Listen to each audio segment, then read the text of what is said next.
বিয়ের বাজারে লয়ারদের মার্কেট ভালো ছিল না কখনো।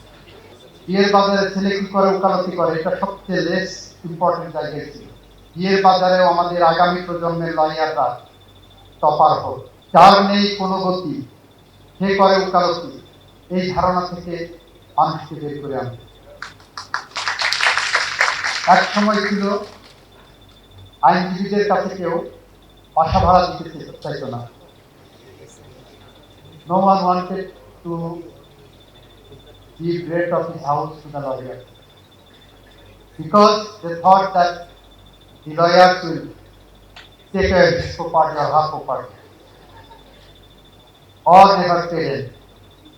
আমরা সেই ধারণা থেকে ইতিমধ্যে আমাদের বার কাউন্সিলের নেতৃত্ব মাহমুদ্দিন খোকন সাহেবদের মতো লয়ার, নুরুল কুদ্দুস কাদের সাহেবদের মতো লয়ারদের নেতারা সেই জায়গা থেকে অনেকটা বের করে আনতে সক্ষম হয়েছে। বিয়ের বাজারে লয়ারদের মার্কেট ভালো ছিল না কখনো। বিয়ের বাজারে ছেলে কি করে ওকালতি করে এটা সবচেয়ে লেস ইম্পর্টেন্ট জায়গায় ছিল। আমি ফেস করেছি ওটা। আমি প্রেম করার পরেও বিয়ের প্রস্তাব যখন গেছে ছেলে কি করে ওকালতি করে, আমার শ্বশুর বাড়ির লোকজনের নাক ছিটকারি ছিল। তাদের ধারণা ছিল ছেলে হয় বিশেষ কর্মকর্তা হবে, জাজ হবে, সেনাবাহিনীর কর্মকর্তা হবে, বড় ব্যাংকার হবে, ডাক্তার হবে, ইঞ্জিনিয়ার হবে।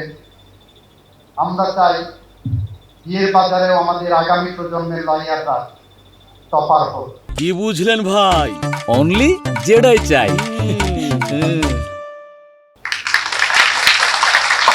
আমরা এরকম একটি পেশাগত পরিবেশ তৈরি করতে চাই, এরকম একটি পেশার মান আমরা উন্নত করতে চাই। উন্নত করতে হলে আপনাদের শুধু মুখে কথা বললে হবে না। আমি পরশুদিন দেখলাম একজন সিনিয়র জাজ ছিলেন বাংলাদেশে, একজন সিনিয়র জাজ ছিলেন, উনি ওকালতিতে ফিরে এসেছেন। মক্কেলের কাছ থেকে 1.25 কোটি টাকা নিয়েছেন রায় দেওয়ার জন্য। তাও টাকাটা নিয়েছেন কি চেকে নিয়েছেন ওনার নামে। মক্কেলের রায় নিয়ে দিতে পারেনি, টাকাও ফেরত দেননি। মক্কেল সম্ভবত সুপ্রিম কোর্ট বারে কমপ্লেন করেছে। আমরা এরকম আইনজীবী চাই না, এরকম নীতি কথা বলার আইনজীবী চাই না। আমরা চাই এমন আইনজীবী যারা বাংলাদেশকে কন্ট্রিবিউট করতে পারেন। আমি কালকে একটা ফাইল দেখছিলাম, আমাদের আইন কমিশন নামে একটা কমিশন আছে।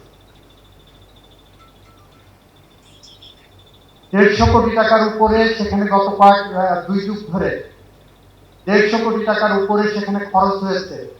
169টা আইনের সুপারিশ করেছেন, মাত্র 8টি আইন সেখান থেকে নেওয়া হয়েছে।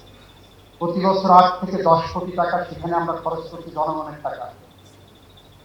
আমাদের সেখান থেকে ইনপুট খুব কম। আপনারা দেখবেন এখন যারা যারা বড় বড় কথা বলছেন, রিটায়ারমেন্টের পরে যে চাকরি খুঁজছেন, বিভিন্ন কমিশন করতে চাচ্ছেন, রিটায়ারমেন্টের পরে সেখানে চাকরি করবেন, বিভিন্ন কোম্পানির চেয়ারম্যান হচ্ছেন। সুপ্রিম কোর্টের বিচারপতি তো ছিলেন বাবা। সুপ্রিম কোর্টের বিচারপতি হিসাবে রিটায়ারমেন্টের পরে, চিফ জাস্টিস থেকে রিটায়ারমেন্টের পরে আপনাকে কেন আইন কমিশনের চেয়ারম্যান হতে হবে? সুপ্রিম কোর্টের চিফ জাস্টিস থাকার পরে বাংলাদেশে আপনি কেন কোম্পানির বোর্ডে বসে চেয়ারম্যানগিরি করবেন? আপনি হাইকোর্টের বিচারপতি ছিলেন, সুপ্রিম কোর্টের বিচারপতি ছিলেন, আপনি কেন কোম্পানির বোর্ডে বসে কোম্পানির শেয়ার হোল্ডারদের ডিসপিউটের মধ্যে বসে বোর্ডে বসবেন, চেয়ারম্যানগিরি করবেন? আমরা চাই এই পেশার মান উন্নত করার জন্য এই জায়গাগুলো আরো বেশি করে স্বচ্ছতার জায়গায় আনা।